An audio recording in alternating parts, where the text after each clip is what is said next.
का धमाकेदार फरमान, केजरीवाल के घर घमासान। 16 मार्च को शराब घोटाले में सीएम का हिसाब, हिली आप। घोटाला आबकारी, 16 मार्च को केजरीवाल की गिरफ्तारी।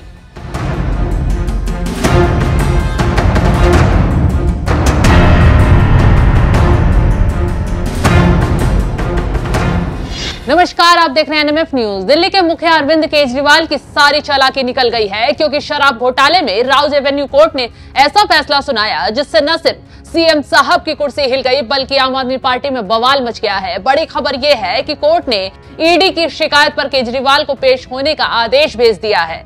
कोर्ट का आदेश आते ही केजरीवाल मीटिंग करने बैठ गए। सूत्रों के मुताबिक आम आदमी पार्टी के अंदर बहुत कुछ चल रहा है। खबर है कि अगर 16 मार्च को केजरीवाल को ईडी गिरफ्तार करती है तो सरकार संकट में पड़ सकती है। इसके पीछे ट्विस्ट तगड़ा है, बताएंगे आगे। लेकिन उससे पहले ये बताते हैं कि कैसे कोर्ट में ईडी की शिकायत पर केजरीवाल फंस गए।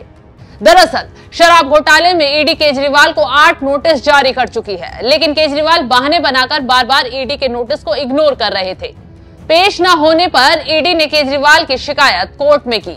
अब कोर्ट ने मामले पर संज्ञान लेते हुए 16 मार्च को केजरीवाल को पेश होने के लिए समन भेजा है। तो कुल मिलाकर केजरीवाल पर संकट के बादल मंडरा रहे हैं, क्योंकि सीएम साहब के गिरफ्तार होते ही दिल्ली में आम आदमी पार्टी का खेल बिगड़ जाएगा। यही वजह है कि बार बार केजरीवाल इधर से उधर भाग रहे थे। ईडी के पास न जाकर वीडियो कॉन्फ्रेंसिंग के जरिए पेशी की गुहार लगा रहे थे। ईडी के नोटिस को बार बार इग्नोर कर गैर कानूनी बता रहे थे। कहा है भाई, मैं हमेशा मेरा स्टैंड ये रहा कि ईडी के जो सम्मन जो आ रहे हैं वो इलीगल हैं, लीगली इनवैलिड हैं। वो क्यों लीगली इनवैलिड है, वो लंबे लंबे मैंने चिट्ठी, कई पेज की चिट्ठी उनको लिख के भेजी है कि भाई क्यों लीगली इनवैलिड है। उसका उन्होंने कोई जवाब नहीं दिया। उनको जवाब देना चाहिए था। जो मैंने लीगल आर्ग्यूमेंट्स लिए हैं, उन्हीं आर्ग्यूमेंट्स के आधार पे दूसरे केसेस में ईडी के सम्मन्स को क्वैश कर दिया हाई कोर्ट्स ने। तो अगर उन केसेस में क्वैश किया तो इधर भी ये इनवैलिड हो गया, लेकिन वो नहीं माने, बस सम्मन पे सम्मन। फिर मैंने पिछली बार 2-3 सम्मन के पहले लिखा था, मेरा विधानसभा का सत्र चल रहा, बजट सेशन में नहीं आ सकता। तो वो जानबूझ के ऐसी डेट्स पे दे रहे हैं। जैसे पिछली डेट पे दिया, उस दिन मुझे एलजी के अभिभाषण के प्रस्ताव पे मुझे असेंबली में बोलना था, उस डेट को दिया। आज की डेट दी, आज हमारा बजट सत्र था। अब मैंने उनको कहा भाई, हालांकि मैं आपके सम्मन को इलीगल मानता हूं, लेकिन आपके प्रश्नों के सारे जवाब देने को मैं तैयार हूं, क्योंकि हमने कोई गलत काम किया नहीं, कुछ छुपा नहीं रहे। तो आप मेरे से प्रश्न पूछ लो, वीडियो कॉन्फ्रेंसिंग के जरिए पूछ लो। केजरीवाल अब चीखे चिल्लाए, कुछ भी करे, नौटंकी काम आने वाली नहीं, क्योंकि ईडी शिकायत लेकर एक नहीं बल्कि 2 बार कोर्ट पहुंची। और अब जज साहब भी केजरीवाल की मनमानी से परेशान हैं। यही रीजन है कि कोर्ट ने छुटते ही केजरीवाल को 16 मार्च की पेशी के लिए समन जारी कर दिया है। वहीं भ्रष्टाचार के मुद्दे पर बीजेपी ने भी केजरीवाल को चारों तरफ से घेर लिया है। देखिए, मेरा मानना है कि अरविंद केजरीवाल जी अपने लिए बहुत बड़ा गड्ढा खोद चुके हैं, और मुझे तरस आ रहा है उनके कानूनी सलाहकारों पे, जिन्होंने उनको अपने लिए ही गड्ढा खोदने में मदद किया है। मैंने मुख्यमंत्री पद पे बैठे किसी व्यक्ति को जांच एजेंसी के सवालों से ऐसा थर थर कांपते नहीं देखा है। 8वां सम्मन है, आप बार बार डेट आगे मांगते हैं। पहला सम्मन नहीं है, पहला के बाद दूसरा, तीसरा, चौथा, 5वां, 6वां, 7वां, 8वां, और 8वें सम्मन के बाद भी आपको सवालों का जवाब देने में डर लगता है। आप उसकी लीगैलिटी पे सवाल उठा रहे हैं, जबकि ट्रायल कोर्ट कह रहा है कि नहीं, आपको जवाब देना है, इट्स ऑल लीगल। कोर्ट कह रही है। ऐसे लीगल आधार के बाद भी आपसे और सवालों से भागना चाहते हैं। 12 मार्च को क्या वो लीगल हो जाएगा? बीजेपी ने आरोप लगाए, कोर्ट का नोटिस आया तो आप नेताओं ने बौखलाना शुरू कर दिया।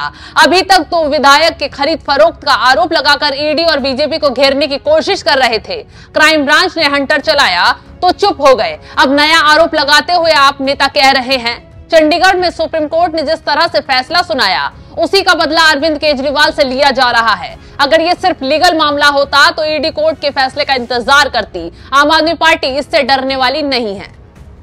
आम आदमी पार्टी शायद भूल रही है कि ईडी के सब्र का बांध अब टूट चुका है। सीएम साहब न सिर्फ जांच को प्रभावित करने की कोशिश कर रहे हैं, बल्कि गिरफ्तारी के डर से भी भाग रहे हैं। तो ऐसे में अब कितनी भी चालाकी दिखा लें, काम आने वाली नहीं है, क्योंकि अब ना तो शराब घोटाला छोटा मोटा है और ना ही सीएम साहब पर आरोप छोटे हैं। तो ऐसे में हालात बयां कर रहे हैं कि गिरफ्तारी तो एक ना एक दिन पक्की है। केजरीवाल पर शराब घोटाले में क्या आरोप हैं? केजरीवाल पर शराब कारोबारी से घोटाले को लेकर बातचीत करने का आरोप है कि केजरीवाल ने शराब घोटाले के मुख्य आरोपी समीर महिंद्रू से बात की। केजरीवाल पर समीर महिंद्रू से फेस टाइम पर बात करने का आरोप है। बातचीत में केजरीवाल ने समीर से आप नेता विजय नायर पर भरोसा करने के लिए कहा। विजय नायर ने केजरीवाल से समीर महिंद्रू की मुलाकात फिक्स की थी, लेकिन बात नहीं बनी। मुलाकात फिक्स करने के बाद समीर महिंद्रू ने ईडी के सामने कबूल की थी। केजरीवाल ने शराब नीति को लेकर सांसद मगुंता श्रीनिवासलू रेड्डी से मुलाकात की।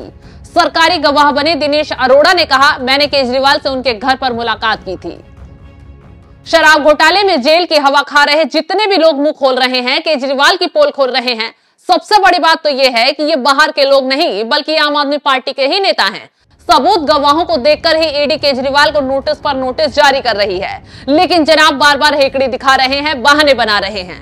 खैर, अब खेल बिगड़ना तय है। जिस कुर्सी के जाने से केजरीवाल डर रहे हैं, आसार दिख रहे हैं कि वो कुर्सी उन्हें जल्द त्यागनी पड़ेगी। हेमंत सोरेन वाला हाल अब केजरीवाल का भी होने वाला है, क्योंकि अब कोर्ट ने सख्ती दिखाते हुए केजरीवाल को 16 मार्च को हर हालत में पेश होने का आदेश दे दिया है। अगर अब केजरीवाल आनाकानी दिखाएंगे तो सीधा जेल के अंदर जाएंगे, क्योंकि अब झूठ और नौटंकी का खेल खत्म हो गया है। अब ये घोटाला झूठा होता, सबूत ना होते, तो शायद अब तक आरोपियों को जमानत मिल गई होती, लेकिन न सिसोदिया बाहर आ रहे हैं, न संजय सिंह, और अब अंदर जाने की बारी आ गई है केजरीवाल की। तो 16 मार्च को दिल्ली से एक बड़ी खबर सुनने को मिल सकती है। तो केजरीवाल के शराब घोटाले पर क्या है आपकी राय, हमें कमेंट कर जरूर बताएं।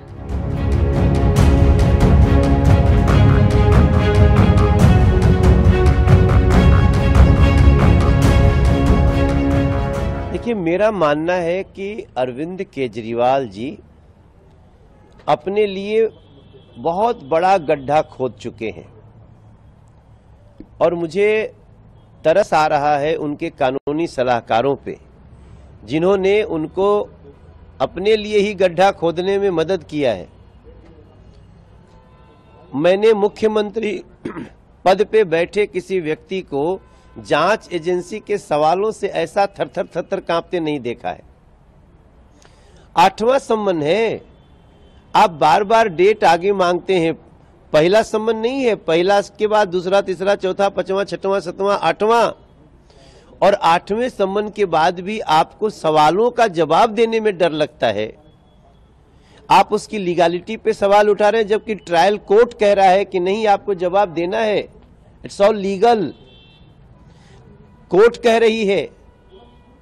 ऐसे लीगल आधार के बाद भी आप सिर्फ सवालों से भागना चाहते हैं। 12 मार्च को क्या वो लीगल हो जाएगा?